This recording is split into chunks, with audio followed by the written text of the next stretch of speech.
Thomas and Friends, The Monster Under the Shed.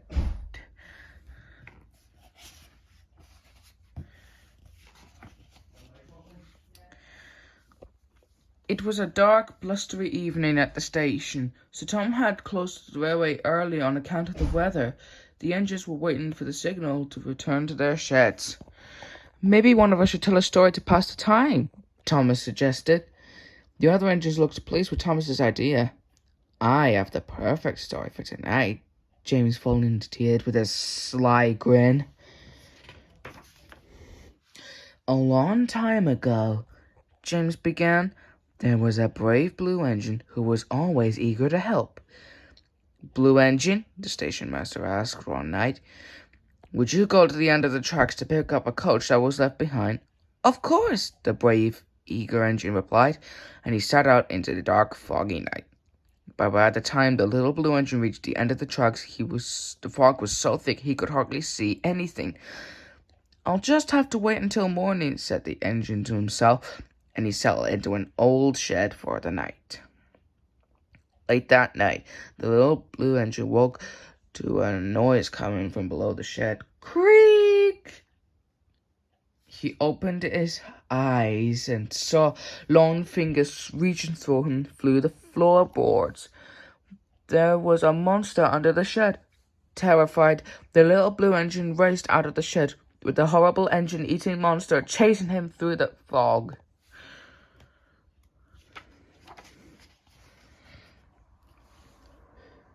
Then what happened?" Percy asked timidly. "That's where the story ends," said James. "No one ever heard from the little blue engine ever again." "What about the monster?" Percy whispered. "Don't be silly, Percy," Gordon said with a chuckle. "It's just a story." "What if the story is true?" Percy asked Thomas on the way to the sheds. "What if the engine-eating monster is at there's some more right now?" "Stop being such a scaredy cat, Percy," Thomas answered. "There are no such things as monsters." Later that night, after they settled in for bed, the engines were startled by a terrible racket coming from Percy's shed. "Gordon, Thomas, help! There's a monster in my shed!" wailed Percy. Suddenly, James appeared, roaring with laughter. He had been rattling some scrap metal behind the shed to frighten Percy. I'm a monster! I'm a monster!" James shouted. Percy was embarrassed for making such a fuss. "It's okay, Percy," said Henry. "Sometimes good imaginations think bad thoughts."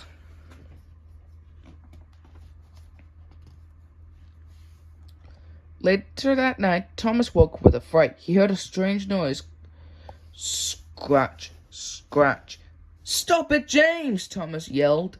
But James was sound asleep. Scratch, scratch. "If it's not James, then maybe I really do have a monster under my shed," thought Thomas, and he stayed awake all night, just to be safe. Thomas was awfully tired when he met Percy at the docks the next morning. "Did you hear any other strange noises in your shed last night?" Thomas asked. "Not after James's silly prank," Percy replied. Now Thomas felt silly himself for staying awake all night.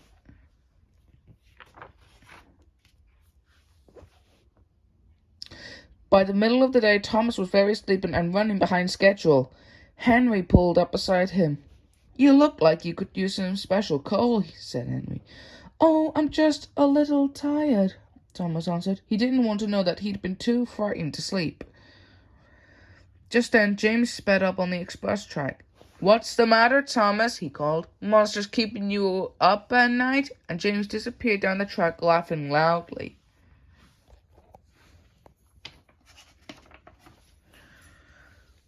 By the end of the day, Thomas had barely enough steam left to make it back to the yard. The engines were telling stories again, but Thomas went straight to bed.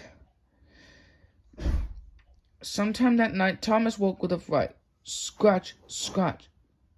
The noises were back, and they were definitely coming from under the shed. "Who's there?" Thomas whispered into the dark. "Creak, creak," came the answer. "Go away, monster! Get out!" Thomas ordered as he closed his eyes tight. Thump, thump, thump, thump. The noises were getting louder and closer.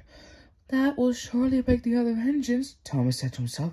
They'll save me from the monster. But the other engines didn't stir. Thump, thump. It's just outside the door, Thomas yelped.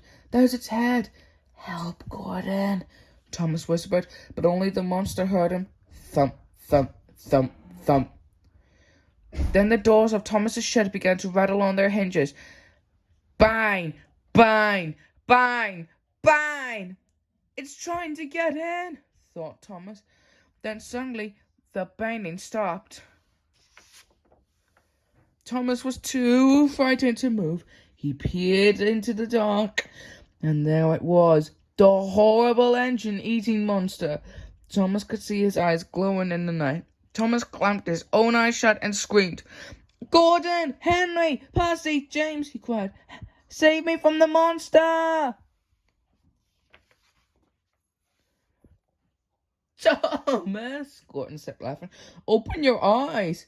What are you laughing at, Gordon? Snapped Thomas. There's a monster right outside my shed. Not anymore, Gordon replied. Now the monster is inside your shed. Thomas opened one eye very slowly. A hedgehog? Thomas yelled in surprise. I was afraid of a tiny hedgehog. Now the engines all laughed, and Thomas laughed with them. Percy had a good imagination, Thomas, but I think yours is even better, said Gordon with a little chuckle. I think you're right, agreed Thomas. It's the only thing in the world that could turn a tiny hedgehog into a big scary monster. The end.